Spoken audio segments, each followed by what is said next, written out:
There's no way to defend against something like that.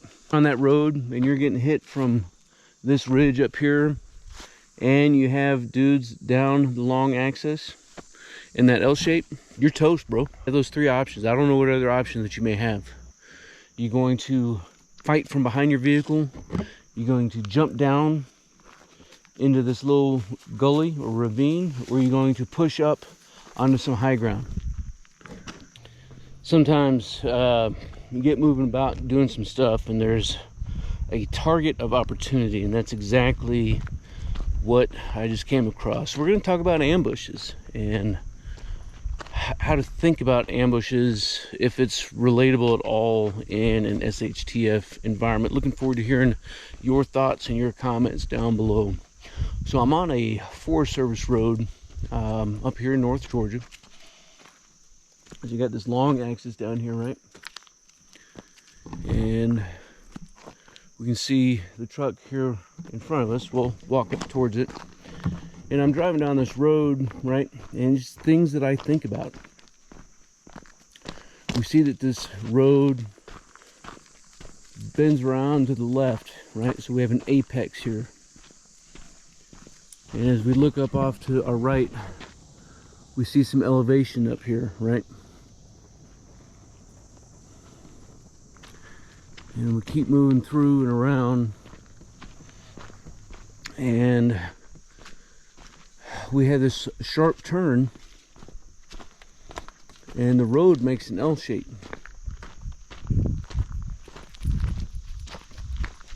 Right.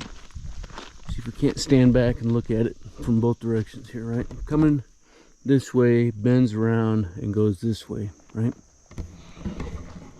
So if you want to first begin to think about how to negotiate ambushes and think about the process of what we're talking about, you have to think about where would you set up an ambush, right? And the target of opportunity here is you have this long axis that's coming down, right? And this long axis is probably 75 to 100 meters maybe, up until you couldn't see anything coming in this direction.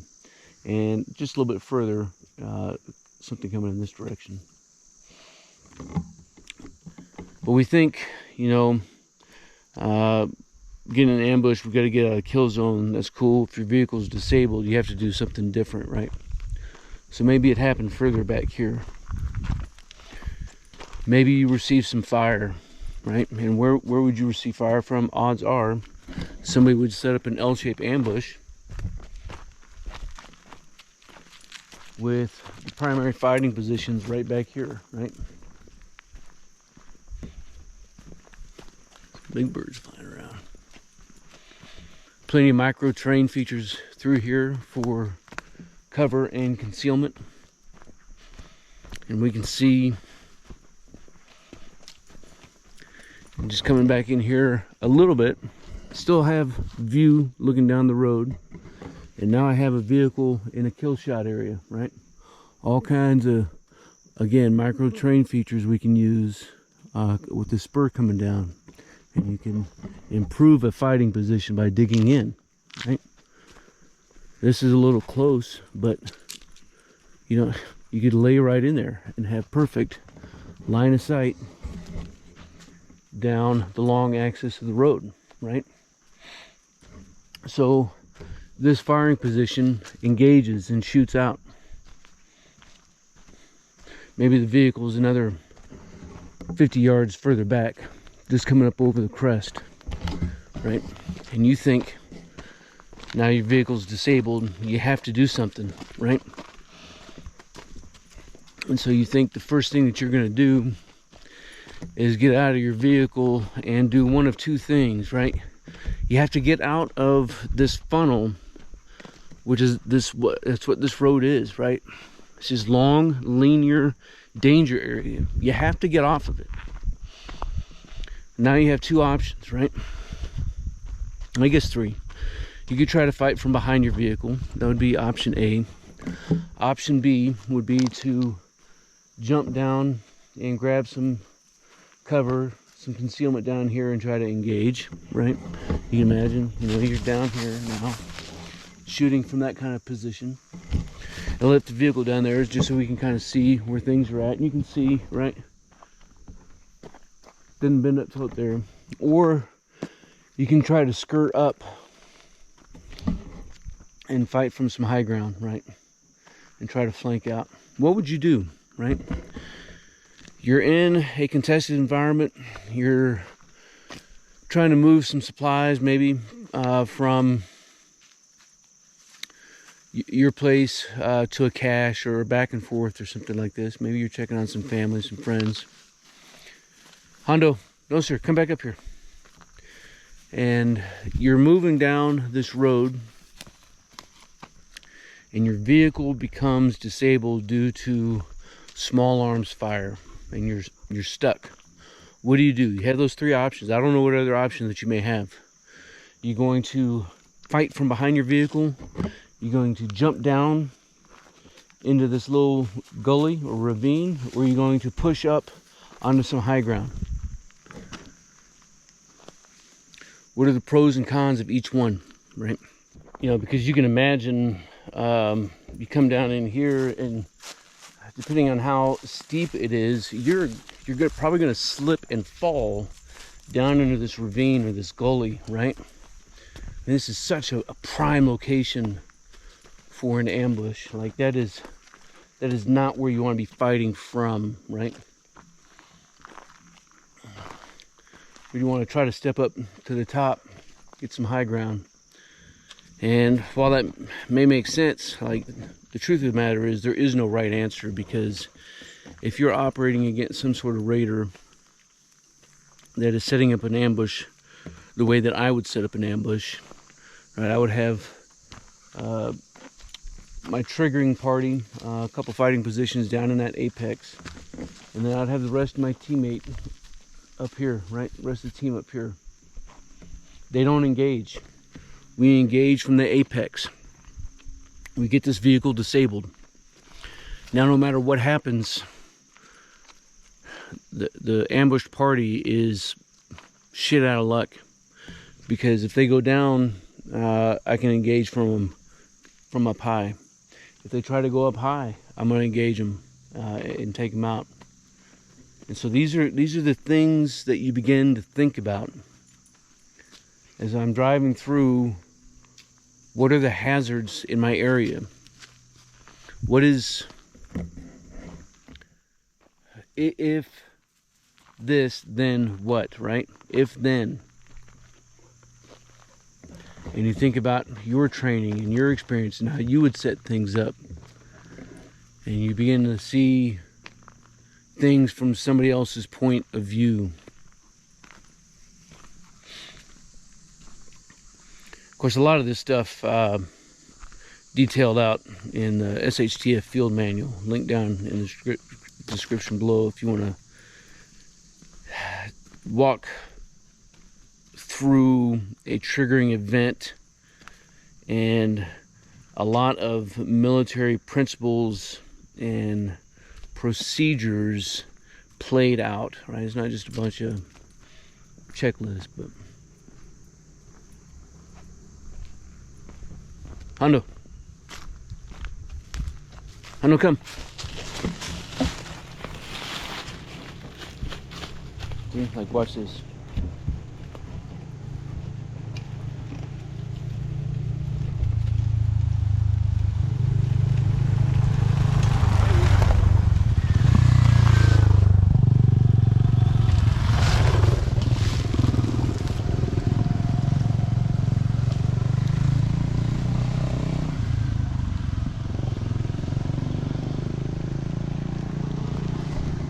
And we got some more.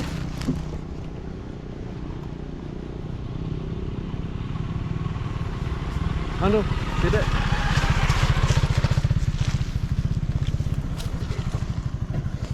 Absolutely. I mean, you imagine, I mean, these dudes are out driving in a, you know, totally permissive environment, but literally just right here caught them off guard. You can imagine what would happen if we were up 15, 20, 30 yards and catching people by surprise. We have to have much more situational awareness than this team. And if we're not thinking about contingencies and not working through how to negotiate through them, we are fooling ourselves.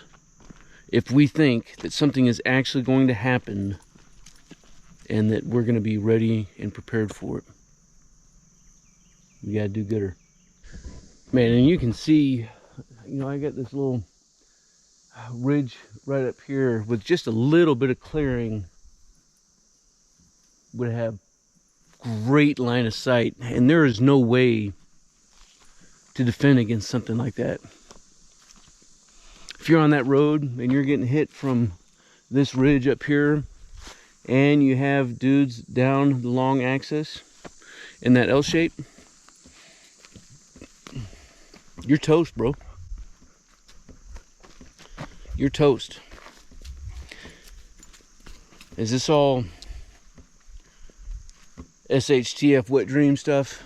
Is it escapism? Is it playing for boys, for men, right?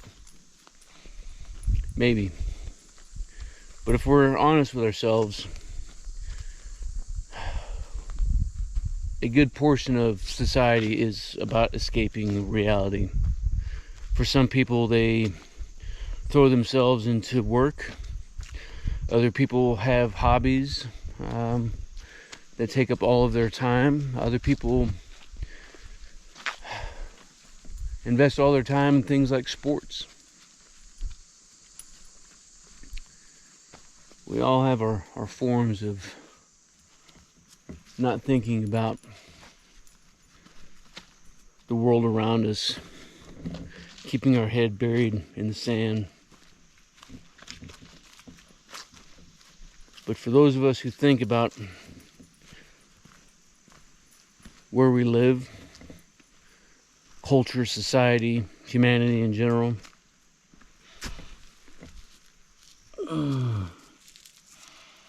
we think what may happen based off of what history tells us has happened and will likely happen again.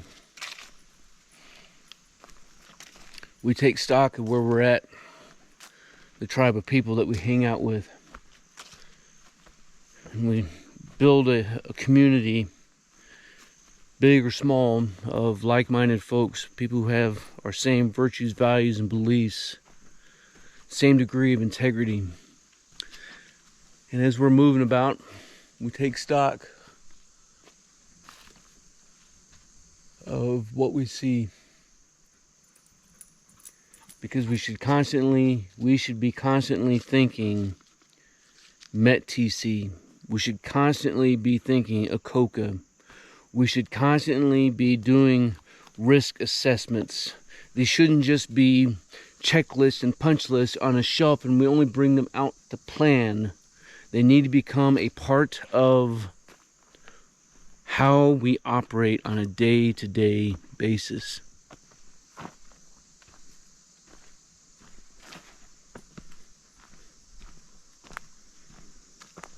You have to live your TOPs, right? You have to really flesh them out all the time and exercise them all the time. Not just when somebody says at your little band camp, op order, prepare to copy. You have to think about this stuff all the time. Hano, come. So team, let me know what you think down in the comments below, and we'll keep this conversation rolling. Appreciate you guys, man. As always, until then, you stay out there, you keep grinding, and you stay stoked. Man, and that's why you gotta start thinking about these things now, right? Before it becomes then. You think about your home, your place of work, the places that provide sustainment for your life, right? Grocery centers and gas stations, all the things that you need, right? Think about where your family and your friends live and how you get there now. And is that how you would want to get there if life was to change?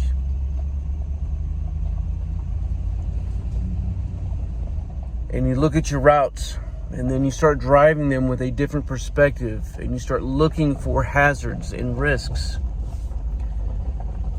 And you start looking for things just like that, of a place where if somebody was out there looking for some stuff, where would they hang out at, and what would they be maybe trying to do? Because what would you do, right?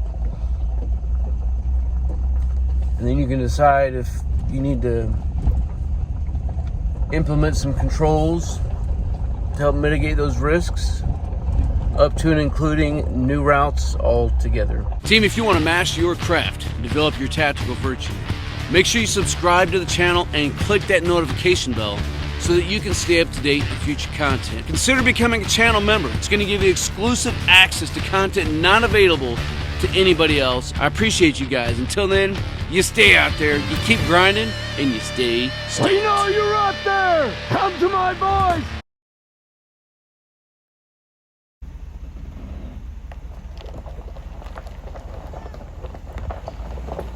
Why did the chicken cross the road? Because they were free range, and that's why.